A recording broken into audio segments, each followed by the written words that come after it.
till, fight day, fight night, whatever you want to call it. Looking forward to this. As I said before, you already know that I'm gonna be there. Credential for the fight. So I'm gonna be doing a lot of different things. I'm gonna try to do some new looks for the channel. I'm gonna do something different. I'm gonna put together a slideshow. I'm gonna do behind the scenes. You know, because from what I heard, this is gonna be a big event. A lot of celebrities are expected to show up. A lot of celebrities are expected to show up for this fight. The fight sold out. Like I said before, I'm gonna keep rubbing it in because you had a lot of people that was hoping this fight was going to tank. A couple of cornballs. Praying, hoping this fight was a couple of Spence extremists, hoping that this fight would flop, so they could try to devalue Bud, so they could try to say, oh, this is why Spence should get a lion's share of the purse. Bullshit. But nevertheless, we ain't even gonna dwell on that. I just wanted to have fun with that. I just wanted to, poke at the mystical, bear of hate towards Terrence Crawford. So, with that being said, like I said, I'm very happy and pleased that this fight is sold out. Sean Porter was told that he couldn't sell out a family dinner, but Sean Porter has sold out the Mandalay Bay alongside Terrence Crawford. No matter what happens, win, lose, or draw with Sean Porter, if he can make this a competitive fight, or it doesn't matter.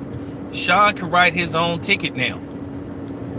He can write his own ticket. Sean is going to, be in high demand for big fights, big paydays.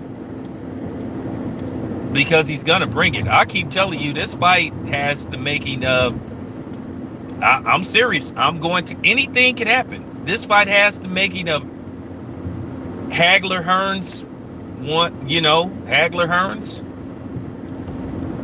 Or it could be Michael Nunn versus James Toney. Anything could happen in this fight. And if you don't remember, well, a lot of y'all don't remember because a lot of y'all wasn't even born or y'all was very little. But, many moons ago, keep in mind, Michael Nunn was considered the pound-for-pound best fighter on the planet. I mean, the dude had all the tools. I mean, he could box. He beautiful boxer. And he had this fight with James Toney. He was winning the fight. He was ahead on the scorecards, and he was on the verge of defeating James Toney. And then James Toney landed something that counted.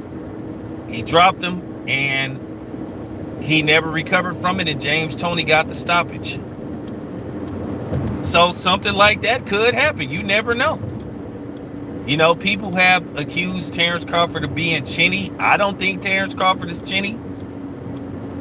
I mean, Terrence Crawford has got nailed before, but who hasn't got nailed? Because if that's the case, Sean Porter rocked Errol Spence a few times in that fight that they had a few years ago at the Staples Center. So this fight has the making of a lot of different things. A lot of different scenarios could happen.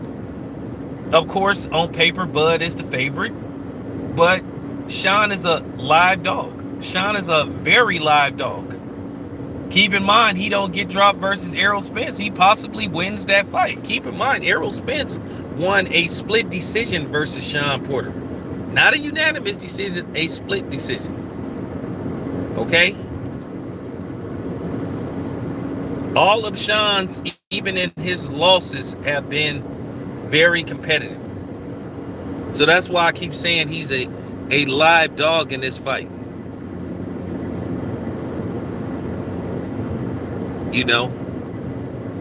So you should just stay tuned. Anything can happen. Like I said, I can't wait for this fight. So like I said before, I'm gonna give y'all behind the scenes footage. I'm bringing at least three chargers for my phone. I'm bringing my tripod. The stand up one, the handheld one. So I want to make sure I have the best footage for you guys. I'm gonna try to get a ton of interviews. I don't know where they're gonna put me at. They may put me upstairs If they put me upstairs like they did versus Pacquiao versus Adrian Broner, then you just gonna see me roaming the floor. I'm just gonna be on the floor because I'm not gonna be. Because I remember when I covered Pacquiao versus Adrian Broner, they put some of the media upstairs on the second floor. So I'm just telling you right now, they try to put me upstairs. If I don't have a desk, if I don't have a spot on the floor, then I'm just gonna be roaming around on the floor. I don't know how many credentials that they giving out for this fight. To be honest with you, I was kind of surprised that I got credentialed for this fight. But then again, I'm gonna tell you something. Magna Media put me through the ringer to get credentialed for this fight. Even though they know who I am and they know I used to work with Dante's Boxing Nation, because they send me stuff, you know, to cover. They want me to cover these webinars, but then they try to act like they ain't familiar with my work. So they made me send tons of footage. To get into this fight, we want to see some of your work.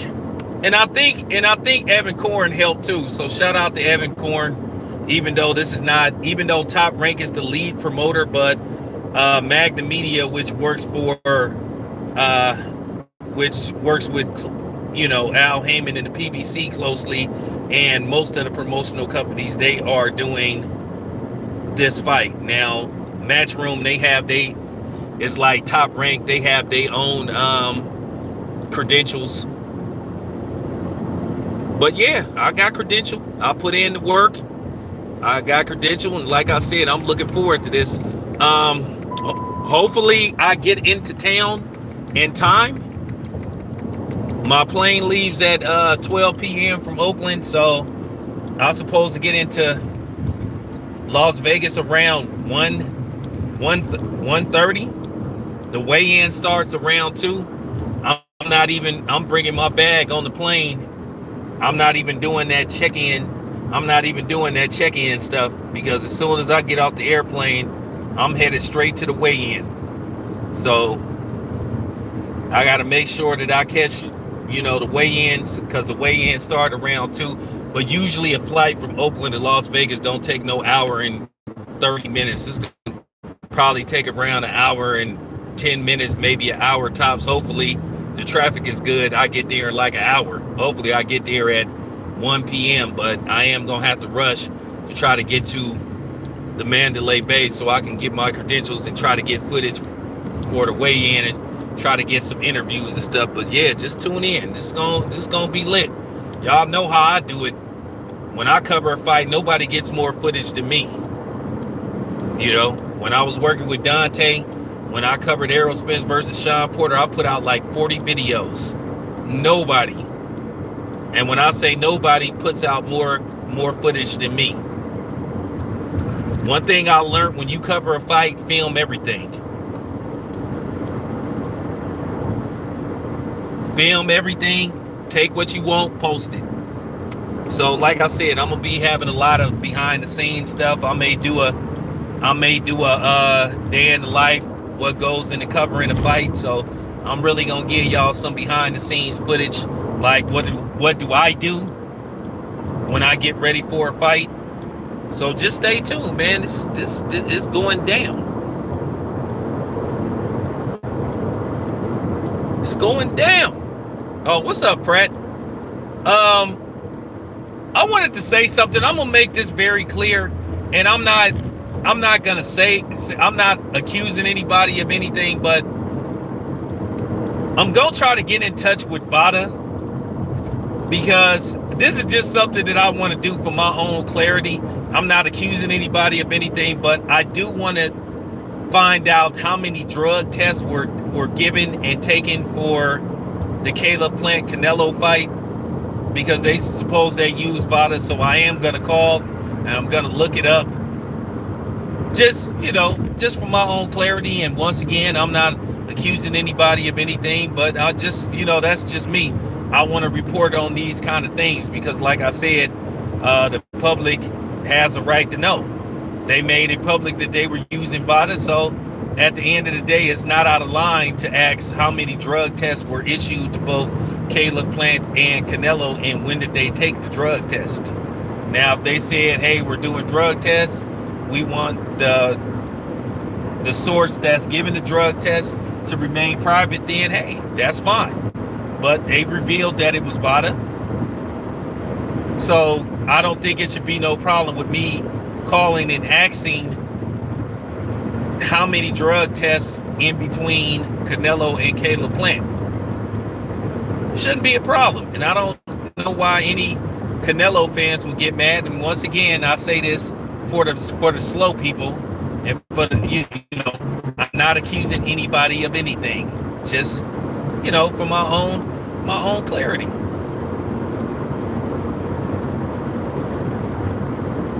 Because at the end of the day, we want to make sure everything is, you know, we just want to make everything is cool. I just want to report how many times each fighter was tested. I'm not out of pocket for that. I would do the same for anybody. I reported a few years ago when everybody was accusing Errol Spence of being on something, and Errol Spence was registered with VADA. So that's all. That's all. I'm not accusing anybody of anything. So, you know, Canelo fans, don't get super sensitive. Don't go Ralph Tresvant on me. Don't be the man with sensitivity. I'm just asking. I just want to find out how many times Caleb Plant was tested, how many times Canelo was tested. That's it. That's all. I'm not accusing either man of anything. But I am going to call VADA, and I'm going to ask these questions. I have Victor Conti's number. I interviewed Victor. He may be at this fight. So if I see him, I'm going to ask him. You know, keep in mind, Victor Conti is in the Bay Area. He's a scientist / musician. You know, he plays part-time with Tower Power, one of my, you know, favorite R&B groups of all time, Tower Power, coming out of the Oaktown. What is hip? Still a young man, only so much oil in the ground. Don't change horses in the middle of the stream. All the city lights. So I am going to get in contact with Victor Conti, just to ask. And speaking of Canelo, or should I say, speaking of Canelo, a possible fight that could happen, it really, I don't know if Andre Ward is messing with Canelo.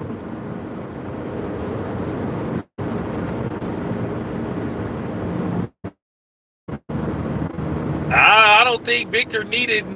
I mean, at the end of the day, was not dominating that fight. Canelo was struggling against Caleb Plant the first half of that fight. He couldn't land nothing, but he eventually ended up getting his timing down, and he landed.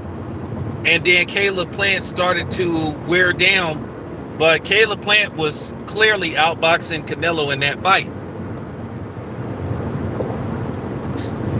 Clear. I mean, he was clearly outboxing Canelo. He just didn't have the experience. I wish people would stop acting like Canelo is invincible, that he's unbeatable. He's already been beat before. And then the way people was ooh-ahhing and ohing when he became undisputed, even though he didn't win all of the belts in the ring. Because didn't win all of the belts in the ring. Keep in mind, he was giving David Benavidez belt. Now, David Benavidez, I don't know why when I come over here, you know, my phone started tripping.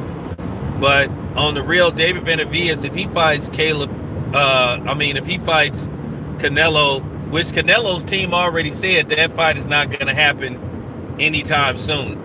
We're not talking about Canelo and David Benavidez till like maybe 2023, 2024. They even said out of their own mouth that fight is not going to happen anytime soon. That's okay. But here's the thing: the more David Benavidez has time and gains experience, I think right now Canelo at age 31. I guess you could say he's at his peak. but he does have 50 fights in. Now, whether you think Canelo is legit or not, that's up to you. But I'm going to say this much about Canelo, and I don't care who gets mad. Like I said, I'm not here to be your friend. I'm not here to say stuff that make you feel comfortable, and I'm not finna cater to you because you may be Hispanic like Canelo. I don't get down like that. If I don't, you know what I'm saying? If I critique everybody, even the fighters that look like me, I'm damn sure gonna critique the fighters that don't like me.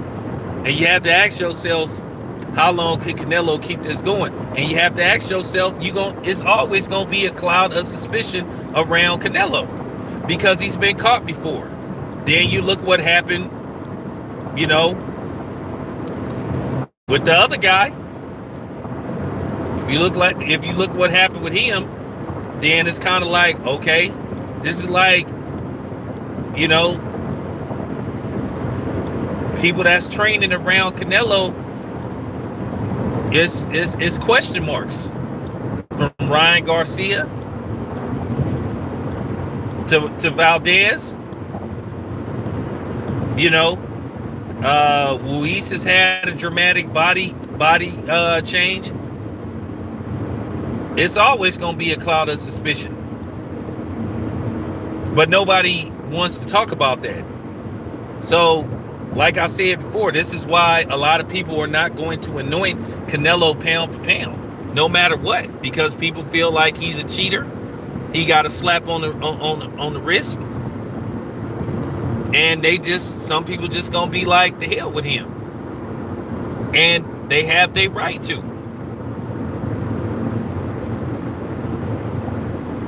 He could holler about it was the meat, the mystery meat he was eating all he want.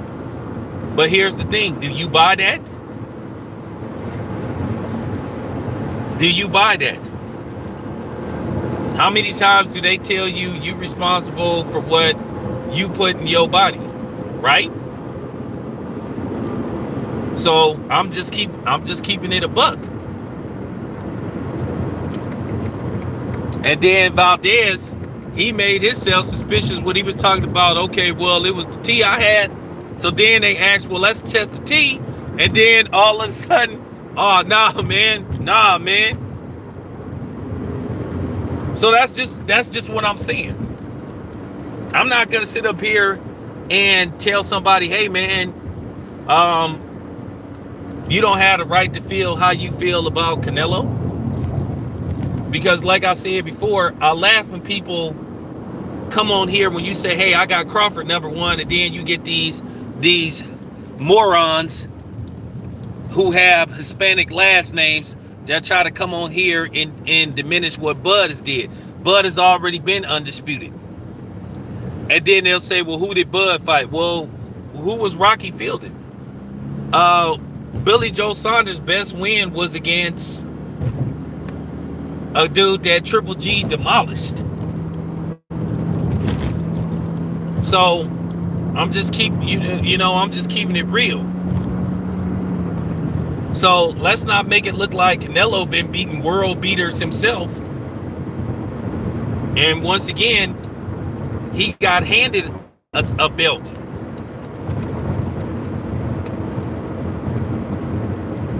Okay? But we already know where that come from. We already know what's up with that. Why they try to diminish what Bud did, try to put Canelo on a higher pedestal. We already know what's up with that. But you have to tell the truth. I don't care if you listen to this video and start shaking your head and saying I'm a hater, because at the same time while you saying I'm a hater, I'm giving you the middle finger while you saying I'm a hater. No, I'm a realist and I'll tell the truth. Nobody didn't say he had talent. But the funny part about it is, for the people that's let's really get into this Canelo thing, and then I'm going to get into Canelo versus Andre Ward. And then I'm going to go back to Bud. Let's really get into the thick of things when it comes to this Canelo situation. For real. You have to say this. You look at his career, he has question marks around some of his victories, then some of his stipulations, who he chose not to fight versus who he chose to fight. Nobody ever wants to have that conversation about him. He wasn't going out saying, hey, give me this dude, give me that dude. Keep in mind, when he was at 154, he shamefully ducked Demetrius Andrade. He shamefully did duck the Charlos at one time. Both of them.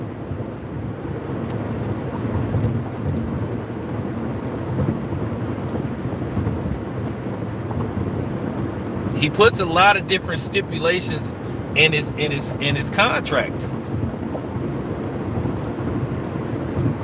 And the funny thing is, when people like me criticize him, we haters, we're this, we're that. But when Teddy Atlas say something about him, then all of a sudden people get quiet. Nobody calls Teddy Atlas certain words. But they'll do that to me. As if we can't talk about Canelo and look at his career. And the funny thing about this, when he got manhandled by Floyd, let's get to the Floyd fight. Now everybody said this was a cherry pick. Oh, he was too green when he fought Floyd, but he had like 40 fights in when he fought Floyd. Oh, he was too green, but now people are saying he the best fighter on the planet.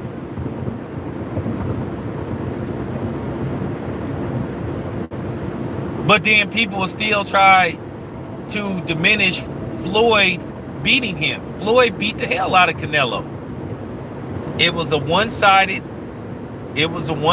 ass whooping on the part of Floyd.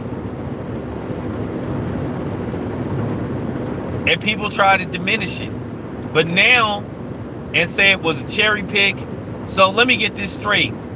Canelo gets the credit and we're supposed to anoint him pound for pound best fighter in the world.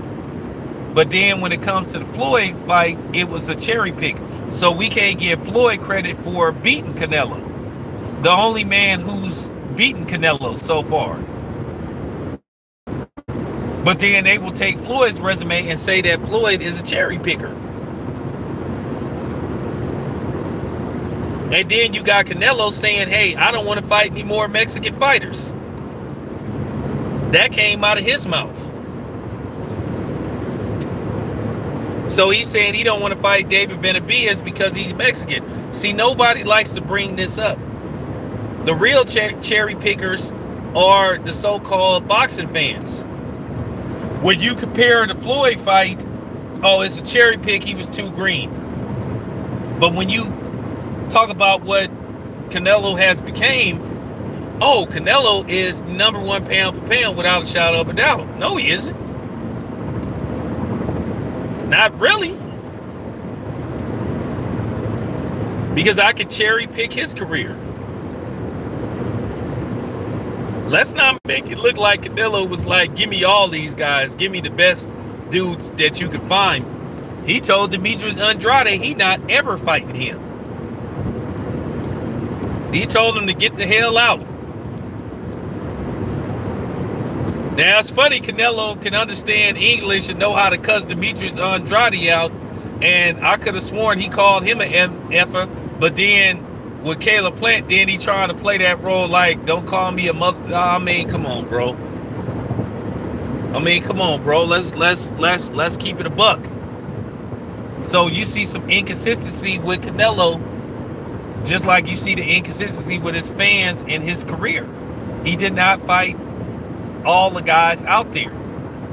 And like I said before, let's just keep it 100. That term cherry pick is a term that's used towards black fighters. Because I could have sworn he called Demetrius Andrade a MFer. But then he act like he didn't know what it meant when Caleb Plant said it. Now I could go back and look at the video, but that's just real talk.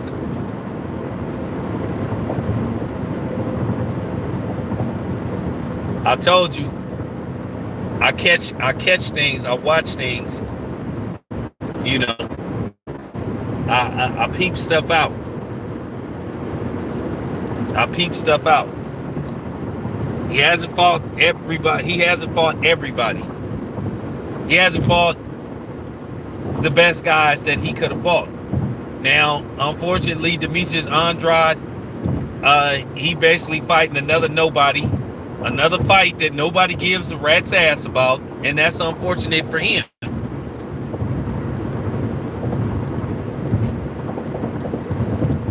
Because I'm gonna tell you now, Demetrius Andrade, I think one day, and I think it's gonna happen soon, he gonna have a hiccup in one of these fights because I don't think he's motivated fighting these dudes because he can't get neither one of the Chalos. He can't get Canelo. He can't get Triple G. He can't get Jaime Munguia. He can't get none of those dudes to fight to get in the ring with him. So guess what? When you keep fighting these type of dudes, well, eventually you're going to start fighting down to them. You're going to make these guys look better than what they really are. And I just got a sneaky suspicion that Demetrius Andrade, one of his next 3 fights, he going to probably have a hiccup fight. I think he going to have a Mikey Garcia moment. Which I heard that Mikey Garcia didn't really train hard for that last fight. Just like I heard another fighter, not gonna say his name, he didn't train for his last fight, and that's why he looked terrible in his last fight.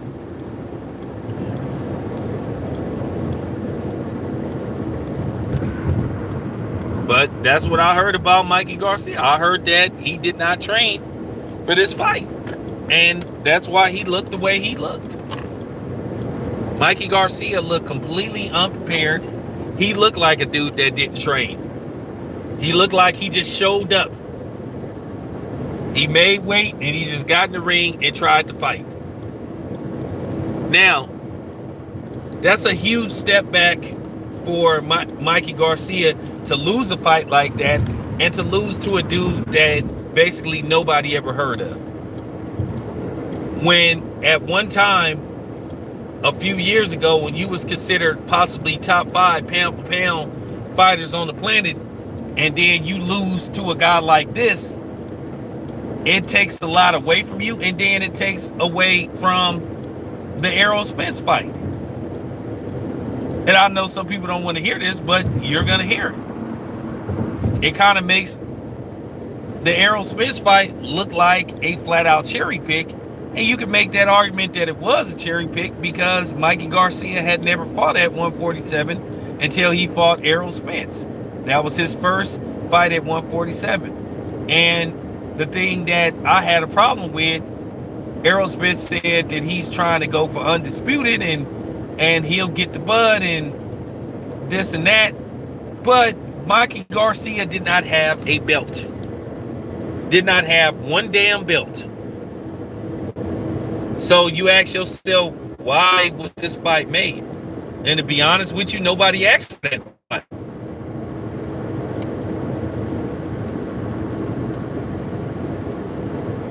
I mean, the fight went exactly how I thought it would go.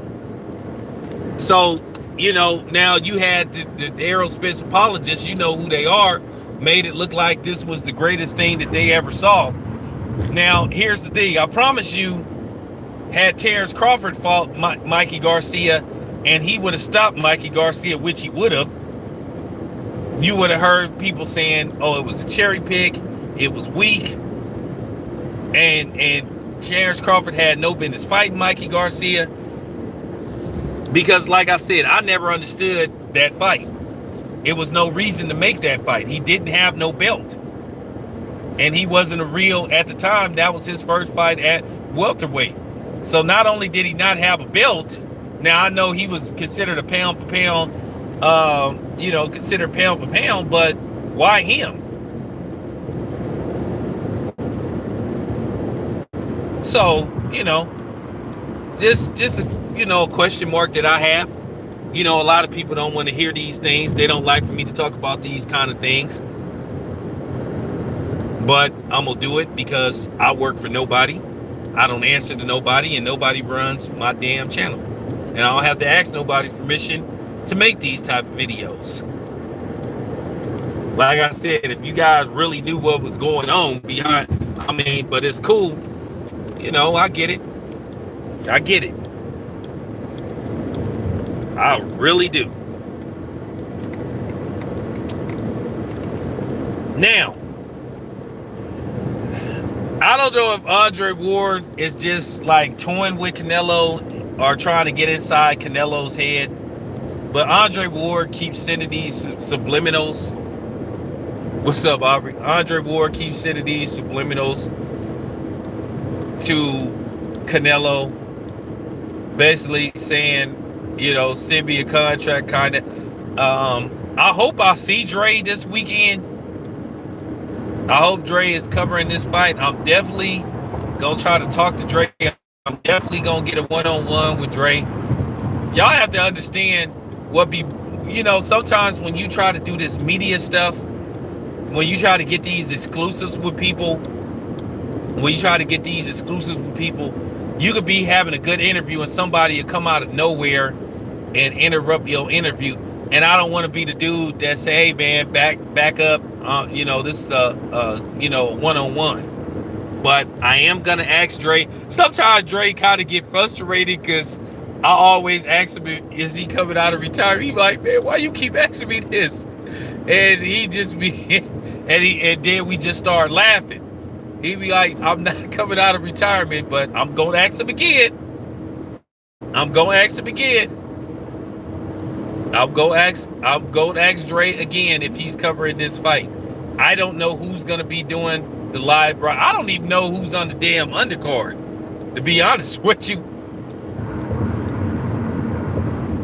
But I'm gonna ask him.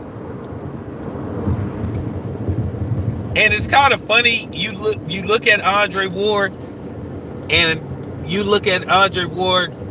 Andre Ward probably studied that Canelo fight, and I can tell you right now, Andre Ward would do the things that Caleb Plant didn't have the experience to do.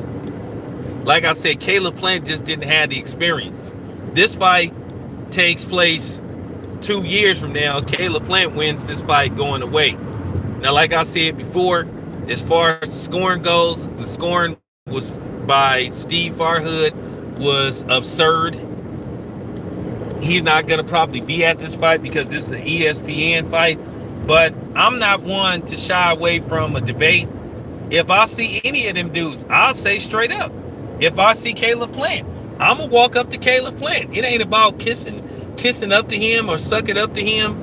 If I see Caleb Plant, if I see his wife, I'm going to tell Caleb Plant the truth. I had Caleb Plant winning that fight until the stoppage. And a lot of people had Caleb Plant ahead in that fight.